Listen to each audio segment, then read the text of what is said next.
Hi folks, Canadian Prepper here, back again with your daily dose of doom and gloom. My friends, I'm not sure what it is, if it's you guys, the algorithm, the universe, the Illuminati overlords, whatever it is, something is compelling me to document the downfall of the human race one day at a time. So that's what we're going to do until the whole ship goes under. Let's just get right to it. Now, quick synopsis of what we're going to talk about today, the war that's about to break out in the South China Sea and what the global economic ramifications are going to be of that. We're going to talk about Russia suspending U.S. inspections at nuclear military sites, another major point of escalation there. We're going to talk about the Zaporizhzhia nuclear power plant crisis in Ukraine, what it means for the future of warfare now that countries are going to hold nuclear power plants for ransom or use them as shields, creating a whole new dynamic in war. We're going to talk about droughts that are plaguing every single continent on the planet and what the implications of that are for the global food supply. There was the outbreak of a new virus reported in China, among other things that we're going to get into. North Korea sending 100,000 troops to help out the Russians. You name it, we're going to talk about it. But before we do that, I have a channel recommendation for people who don't particularly like this channel and make a habit of letting me know on every single video how much they don't like this channel. This is a great channel for you. It's not quite as erudite and intellectual as this one, but I think it's still right up your alley. Now, we have BB the Monkey here. He's the host of the Animals Home channel. And he's going to provide you educational, feel-good content, you know, about shopping, culinary skills, how to fish, interpersonal skills, okay, with other species, interspecies personal skills. So very inoffensive, you know, very brand safe. And I think this is probably a better fit for you. If you don't like this channel, go and check that out. And I must warn you, though, there are some sad parts. Occasionally, BB will have a trick played on him by his friends, and it could be mildly depressing. So just be forewarned. It's not for everybody. But I think, you know, you might fare a little better with this type of content. So go check that out. Okay, now, for the adults in the room, let's just get right down to business. So, guys, what the hell's the deal with Taiwan? You really think the U.S. and the U.S. military cares about the poor people of Taiwan? Come on, man. Come on, man. Is that what Biden would say? Don't be foolish. It's all about money, baby. It's all about computer chips or, you know, geostrategic interests, whatever the case. But here's the real deal. This has been referred to as the unsinkable aircraft carrier, as all islands are referred to in military speak. This one mainly because historically it's been used to invade the Chinese. So remember when I was talking about security before prosperity, that a country would be willing to forego prosperity for the sake of security, because if you can't have security, then you don't have prosperity in the long term. Okay, so you're going to forego your short-term prosperity gains for long-term security gains. Yes, we have $1 trillion in trade relations with China. The Chinese hold $1 trillion worth of U.S. debt that they're going to have to liquidate before the real war starts if they want to keep that money or that resource or that value, that wealth, whatever you want to call it. So that's the only thing really preventing them going all out right now at this point. And I don't think they were entirely ready yet. And this is important because it's important to understand that the Chinese eventually are going to be the world global superpower. They're going to be the global military power. And I think the U.S. is trying to provoke them into a war while they're weaker, as opposed to waiting 5-10 years, which is probably what they wanted to do. But now this has all been accelerated with this whole Pelosi stunt, which was clearly, obviously, just to provoke. That's all it was about. It has nothing to do with, you know, we care about people and freedom. Come on, guys. Like, really, it's about the chips, because this is the new oil. These microchips are the new oil. Semiconductors are the new oil in the race for artificial intelligence and all the rest. So it's very, very valuable. Now, what's going to happen is it appears that the U.S. or the Chinese have their warships, and they're trying to at least it looks like on its face they could, bring all this stuff home tomorrow. We don't know.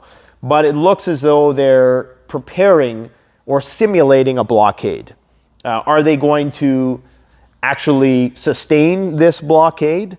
I don't know. Because what's going to happen is you're going to have these U.S. ships who are all like, there's 3 different naval fleets of U.S. aircraft carriers and warships that are out in the Pacific here.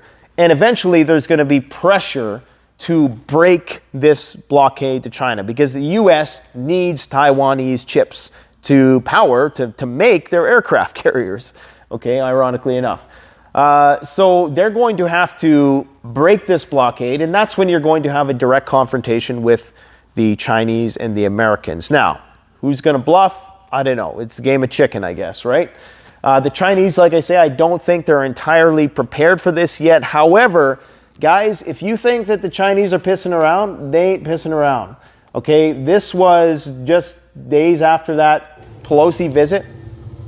There's hundreds of videos online of scenes like this, of the tanks rolling on in to the place that sits across the Taiwan Strait. Okay, so they're not messing around. There's hundreds of videos like that. They're sending all kinds of tanks. They're mobilizing 200,000 troops.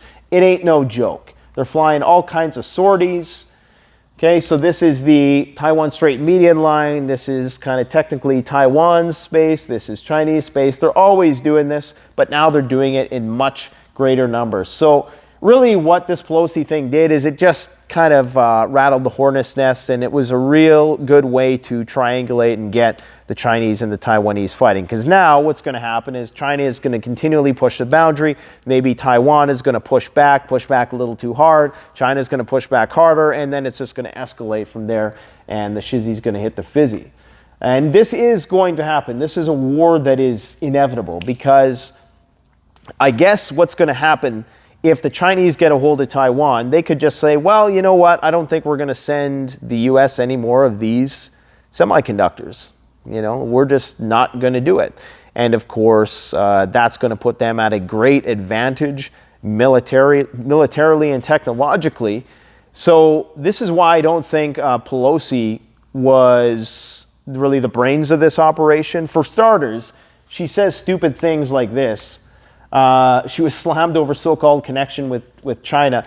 She said that her connection with China, her deep, meaningful connection with China, stems from a childhood experience when she was on the beach, and her dad told her that if she digs deep enough in the beach, she will reach China. Okay, that's the extent of her deep connection. That's really on the same level as Sarah Palin saying, hey, I can see Russia from my house in Alaska, and therefore I'll be great with foreign policy with the Russians. I mean, that it's the same thing. But this, I mean, if these are the people who are ruling us, we are truly screwed. We are truly living in an idiocracy where we're just, playing on the technological advances of our predecessors, and now it's just governed by a bunch of idiots who are driving around these aircraft carriers. But it's not looking good, guys. Anyways.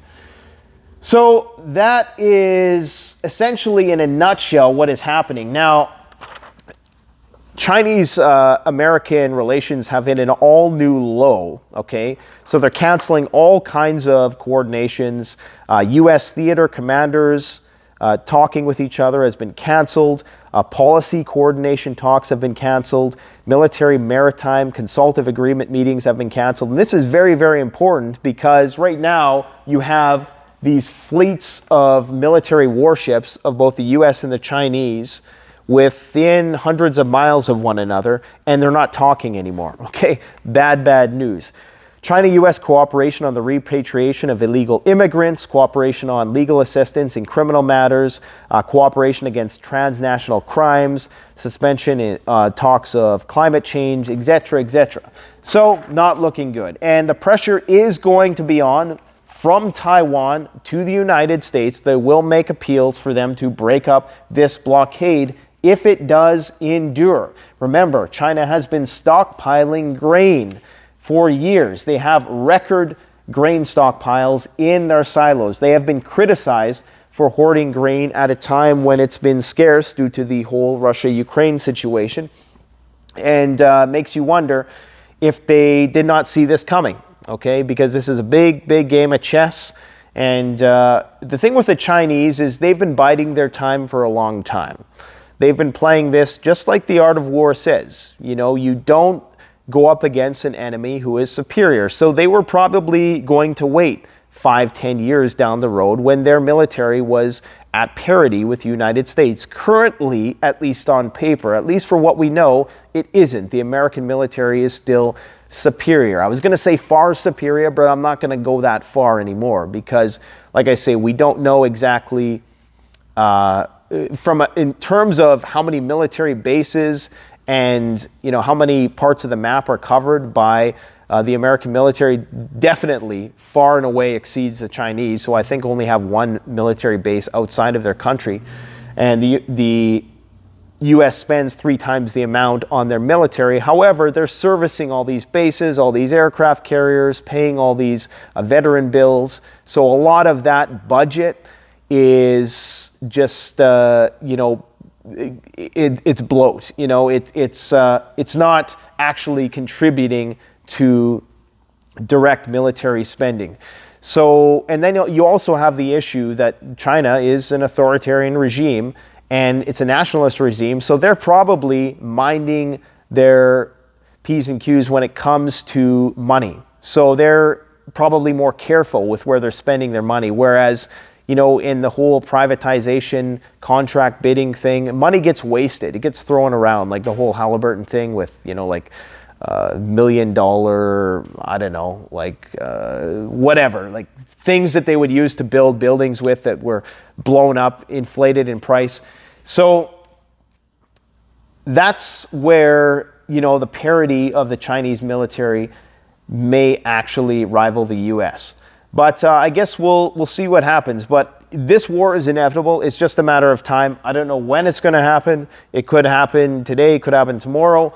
But I'm thinking that it's going to be kicked down the road a little ways because I don't think the Chinese actually want to fight this war yet. They're not quite ready to fight the war, but they are preparing themselves to do so. And they are definitely training and simulating an attack on the country or a blockade on the country in the very least. Because remember, they want to capture it, right? They want to be able to have all of these semiconductor manufacturing facilities in Taiwan that they can then say to the U.S., hey, do you want to buy some semiconductors? Well, maybe we'll raise the price, or maybe you have to do this or that. So anyways, that's basically the gist of that sitch. Now, what else do we got going on here, guys, in the world? We're running out of time here. Okay, North Korea claims, or at least the Russian media claims, that North Korea is willing to send 100,000 troops to help the Russians fight in Ukraine. Now, there's a few problems with this. Now, according to Newsweek, fact checkers, however much stock you want to put in that, they claim that this is not entirely true. You see they have their little factometer there. They're leaning towards false.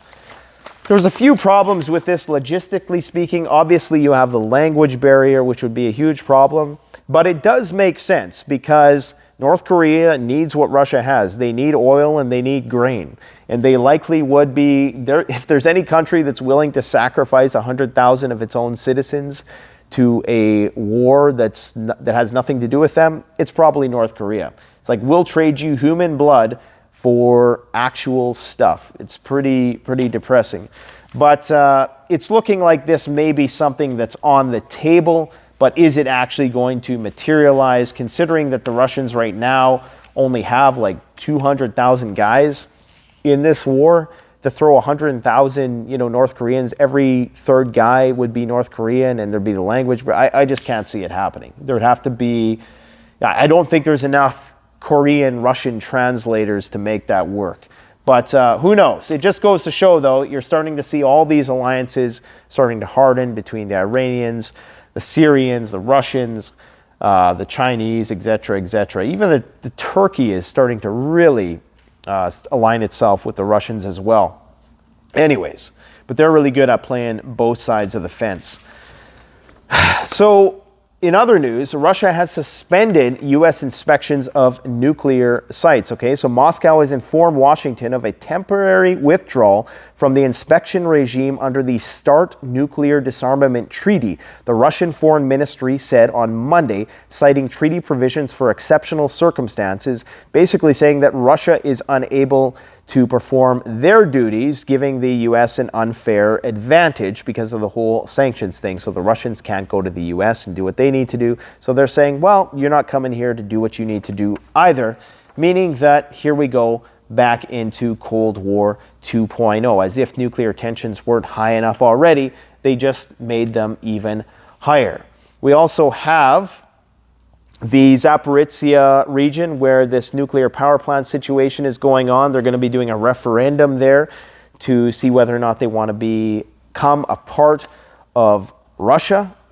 And of course, this has been a major talking point in the news in the last few days. We've been talking about this for months, how this is going to be a flashpoint. All of these nuclear power plants now are, and this is something that I didn't foresee, a lot of us knew that nuclear power plants were at risk in a war, but being used in this actual way, being used as shields, being held for ransom, that's essentially what it amounts to. There are other nuclear power plants that are still run by the Ukrainians right now, and I'm sure they're going to employ the same sort of tactics that the Russians are using here, because nobody wants that sort of catastrophe, because it's going to affect everybody, right?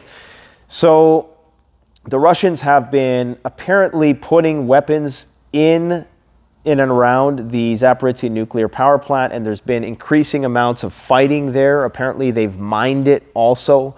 Of course, these are big facilities, and not every single building that gets hit means that, you're hitting a reactor or a spent fuel place where they store the spent fuel rods.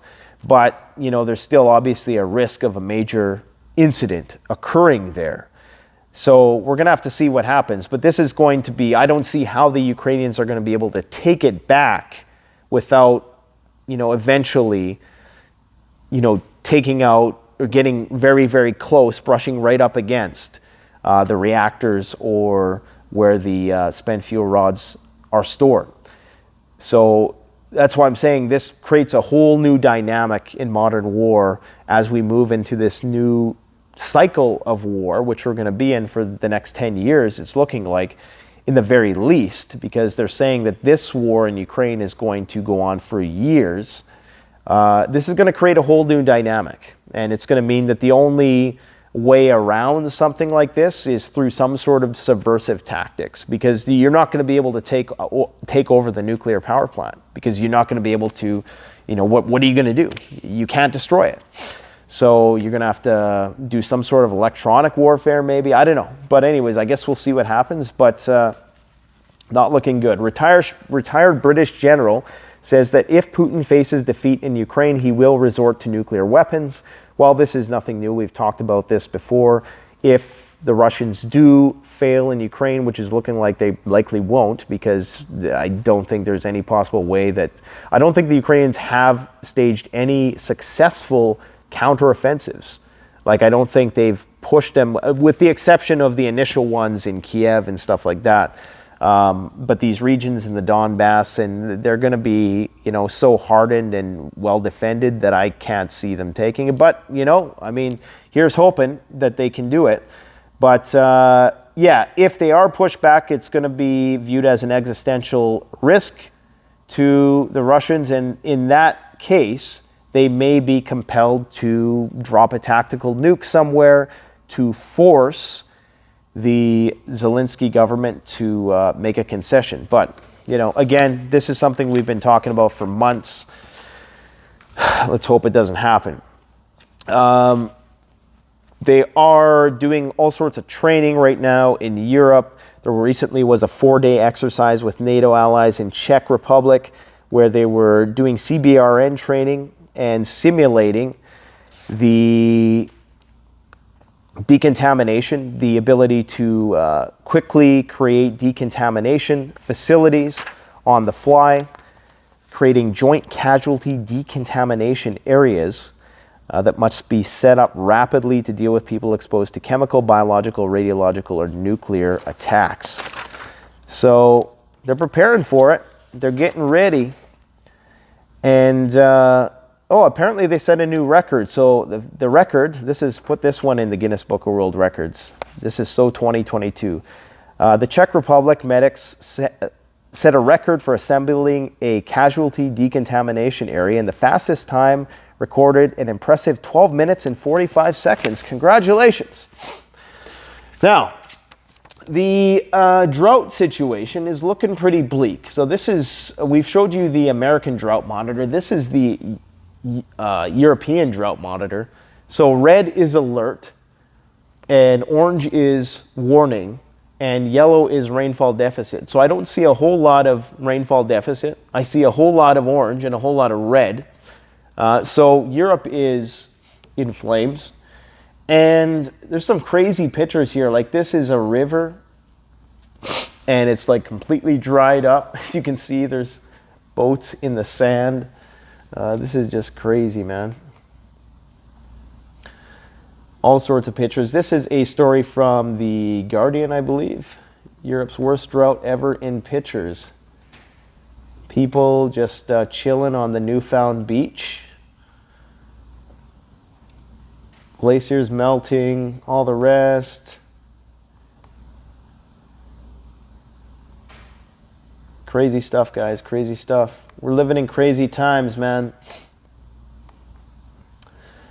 Yeah, and it's only going to get crazier. Like, it's going to reach a point where I think it just all falls apart. Like, things are going to be great. We're going to, the system is resilient right now. When there's a drought in one place, it can be made up by a bumper crop in another. But eventually, there's just going to be too many droughts at the same time or too much flooding at the same time. And, you're going to get flooding in one part of the year where you don't need flooding, and drought in the rest of the year where you need water. And, eventually it's just going to reach a breaking point, and we're not going to be able to feed our population. So, yeah, not looking good. Not looking good, my friends. All I can say is keep on prepping. Let me know what your thoughts are in the comment section below. And if you have any theories on how this whole Taiwan-China situation is going to play out. I have a sneaking suspicion that it's not going to be immediate, but we're going to run into a situation in which if Taiwan is blockaded, the U.S. is going to be compelled to intervene. There's going to be international pressure for something needs to be done, and that's when things get hot. And don't think that just because China holds $1 trillion in U.S. debt that they're not going to be willing to forego that, because security always comes before prosperity, because you can't have prosperity without security.